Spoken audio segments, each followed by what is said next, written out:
Meu nome é Moisés Celerges, eu estou presidente do Sindicato dos Metalúrgicos do ABC, tenho 55 anos, tenho 4 filhos, sendo 3 meninas de um casamento, e tenho um menino que eu considero meu filho, que é meu enteado, mas eu considero meu filho. Sou morador em São Bernardo do Campo, trabalhador na empresa Mercedes-Benz há 36 anos, e é isso, sou eu.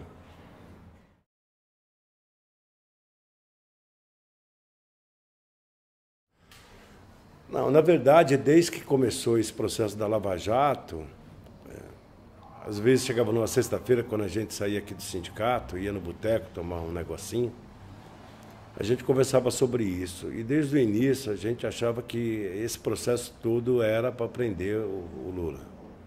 A gente sempre achou isso. Alguns defendiam uma tese diferente, mas o que a gente via das operações, o que a imprensa jogava, a gente achava que o objetivo era esse. Infelizmente, se confirmou quando decretada a prisão dele. Eu me lembro que eu tinha saído do sindicato, estava em casa, eu me lembro que eram dias tensos. E quando o Moraes, que trabalha com o presidente, o capitão Moraes, chefe da segurança, me ligou, eu já sabia da notícia, porque estava já em toda a imprensa, enfim. E aí o Moraes me disse se ele podia vir para cá. Eu disse, não, vem para cá, porque é a casa dele e a gente discute aqui toda a estrutura necessária, né, para que... Então foi muito tenso, ao mesmo tempo que era tenso, que dava uma tristeza, mas também trazia aquela vontade de fazer o que tinha que ser feito, que era, a gente sabia da injustiça que estava sendo cometida, a gente sabia qual que eram os objetivos de tudo isso. Então, é um papel nosso, que nós fomos educados, para resistir. Então, eu me lembro que eu moro aqui próximo ao sindicato, acho que dá 10 minutos aqui da minha casa para o sindicato, eu devo ter feito em 3 minutos o trajeto. E viemos para cá, aquela pirotecnia toda, né? Que eu me lembro que passavam as imagens dele vindo do Instituto para cá, helicópteros da imprensa seguindo, fazendo imagem, aquela transmissão ao vivo, as pessoas passando aqui do lado do sindicato xingando, sabe? Então, eu me lembro, mas quando ele chegou aqui, ele tem uma coisa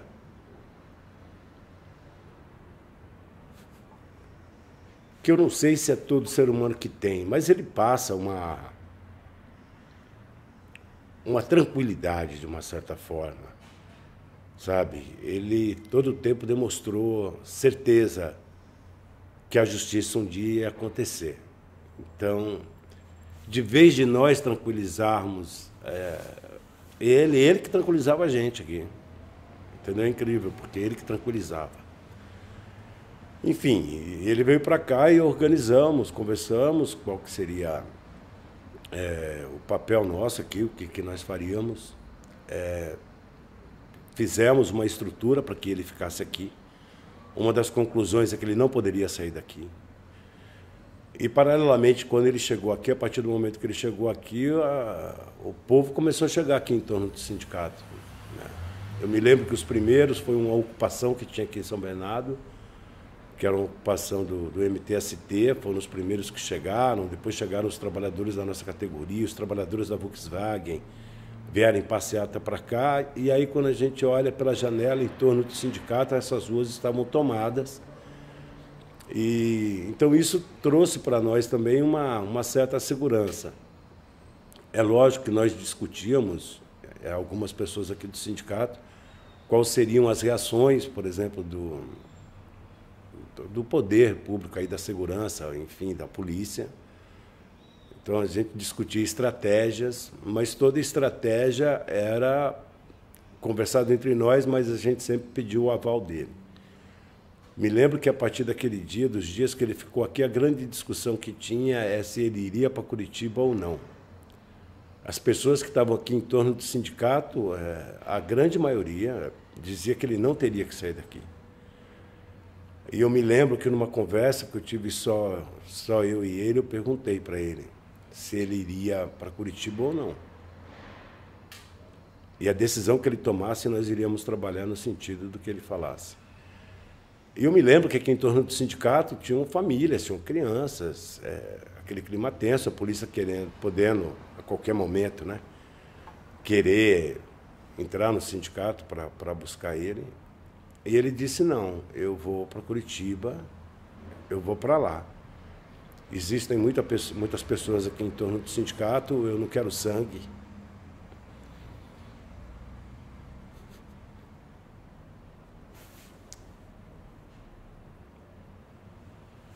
Foi difícil, mas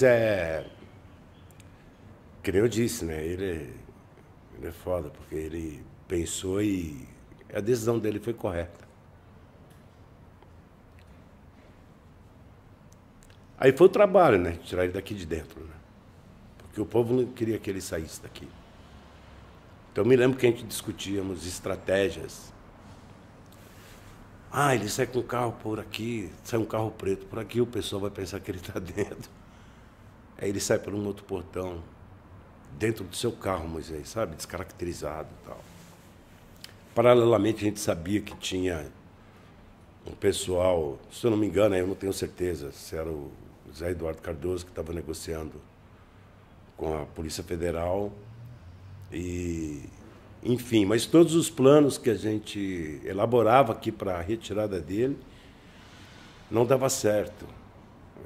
O povo aí descobria e fechava os nossos caminhos, vamos dizer assim.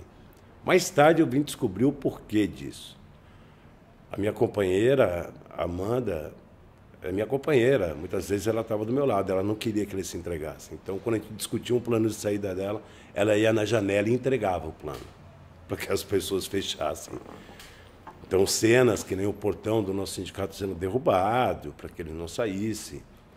Acho que por umas 2 vezes a gente tentou sair, teve que voltar atrás. Mas, enfim, e acabou indo, acabamos... Bom, e aí aconteceram várias coisas aqui, né?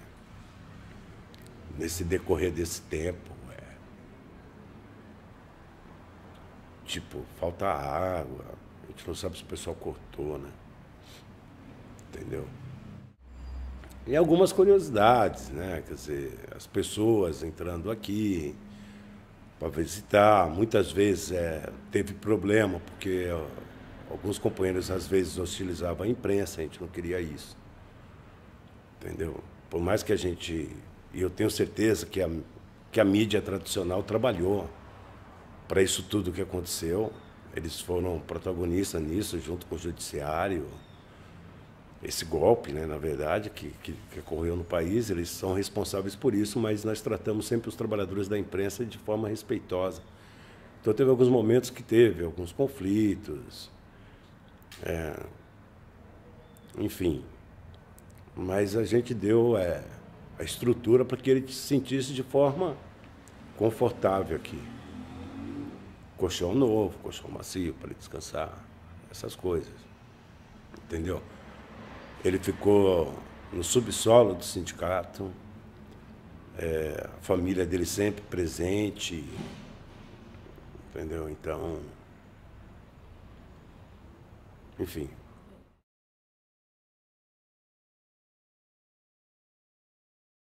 Bom, depois que ele foi para Curitiba, e aí eu acho que o primeiro sentimento, depois que ele foi para Curitiba, eu me lembro que passavam imagens dele aqui na Bandeirantes em São Paulo, indo para o aeroporto para ir para Curitiba, ele sendo hostilizado, e depois nós ficamos sabendo que o piloto, não pode falar palavrão no depoimento, né? Mas o piloto, falou aquilo que falou. Enfim, mas acho que uma coisa natural que surgiu da nossa militância, e aí a nossa militância que eu estou falando não é dos metalúrgicos, é a militância de todo o movimento, da CUT, do MST, A militância mesmo, aguerrida, que sempre lutou e luta todos os dias por um país mais justo, foi de estar próximo dele. Então, a questão da vigília, eu acho que foi uma ideia assim, maravilhosa, porque a vigília demonstrou todo o tempo que estava do lado dele. Né? A questão de organizar uma vigília do lado da Polícia Federal em Curitiba, ninguém faria isso senão nós. E isso não é... A gente está se achando, não. Ninguém faria isso. Né? O pessoal de Curitiba foi fundamental. A nossa militância, a CUT em Curitiba, enfim, o MST, sabe, de uma dedicação e organizar, né? Organizar. Eu me lembro que a gente ajudou na organização lá da vigília, da forma como nós podíamos ajudar, e sempre no sentido de estar próximo a ele, de estar próximo. Então, mostra uma resistência e fica uma lição da vigília que a gente não abandona aquilo que a gente acredita. A gente não abre mão. Está na vigília, aqui a direção do sindicato, nós nos revezamos de ir para a vigília. A nossa militância sempre tinha gente indo para lá. Mas as pessoas para ficarem, sabe, enfrentando frio, calor, chuva, agressões, que nem a vigília fez, isso mostra, isso é um recado, que aqueles que lutam por justiça não vão abrir mão.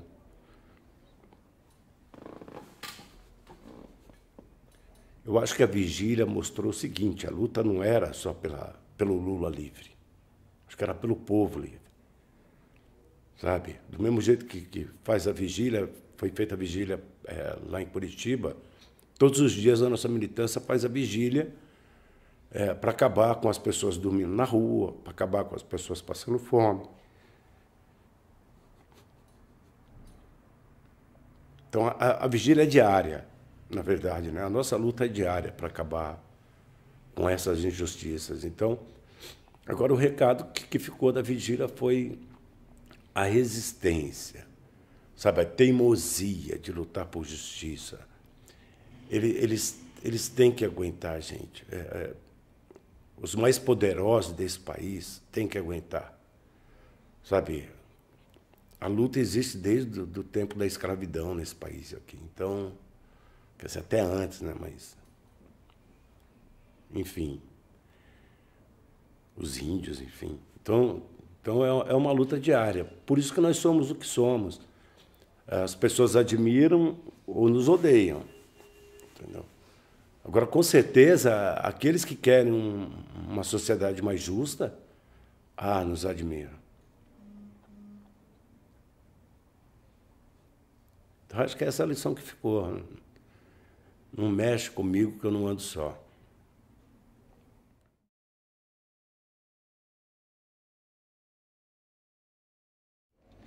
Bom, acho que nesse processo todo, na verdade, são vários momentos que marcaram, né? Desde aqui no sindicato, eu me lembro que quando ele foi entrar na viatura da Polícia Federal, bom, dei um abraço nele, dei um beijo nele. E da vigília, eu tive a oportunidade, quando ele estava no cárcere, um dia visitá-lo. Eu achava maravilhoso que todo mundo que ia fazer a visita lá passava na vigília. Eu achava do caramba aquilo. Aquele megafone, a Regina lá com megafone. Agora aqui, fulano de tal, o Feim veio lá de São Bernardo do Campo, vai falar aqui como é que foi a visita. Eu me lembro que na visita, eu me lembro que foi eu e o João Paulo, que é coordenador do MST. Você pensa que você entra no cárcere, você pensa que você vai ver um cara derrubado lá, que nada, sabe? Não é assim. Ele, mais uma vez, aquele negócio, ele passa força, ele passa confiança, ele passa certeza, né? E uma das coisas que eu acho que marcou para mim na vigília foi o poder de organização que nós temos. Nós temos, que eu digo, é a militância nossa, né? O que me marca era ver criança. Era ver criança. Porque não era só adulto que estava lá, sabe? E aí esse povo nosso aqui, né? Porra, tinha criança, mas tinha formação, por exemplo. Eu me lembro que tinha formação política, tinha atividades culturais, tinha... Sabe? Então, o que me marca na vigília é a demonstração de garra e isso que me marcou. E a vigília Lula Livre vai entrar para a história, até mesmo para que não façam de novo o que fizeram. Não façam, sabe? A gente tem que ter as coisas, tem que ter a justiça para todos, sabe? A justiça que eu falo não é justiça somente da lei, que diz a lei. Mas a justiça que eu falo é justiça social. Por isso que eu digo, a vigília ela é mais do que um processo de Lula livre. Ali é o país, os trabalhadores e trabalhadoras serem livres, ter emprego, ter casa, ter comida na mesa. Acho que esse foi o maior recado. Entendeu? Então, o que me marcou foi isso daí. Quando eu lembrar, quando falarem vigília Lula livre, eu vou lembrar dessas coisas, eu vou lembrar de resistência, sabe? De entrega. Entrega. Não é fácil fazer o que nós fizemos. E repito, quem senão nós para fazer? Outro já teria, largado essa porra aí, dessa porra para lá. Mas não. 580 dias. E eu me lembro que eu sou do Orixá, né? Bato no tambor. Aí eu ficava conversando aqui no sindicato. Ele vai ser solto quando der 580. Os caras, por quê? Porque 5 mais 8 dá 13. Quando ele foi preso aqui no sindicato, tem aquela foto que tem aquele número assim do DOPS, assim, vocês vão lembrar. Some aqueles números para você ver quanto que vai dar. Vai dar 13. E batata, mano. Ele saiu nesse dia aí. Aí veio para o sindicato, mas aí acho que é outra história na volta dele.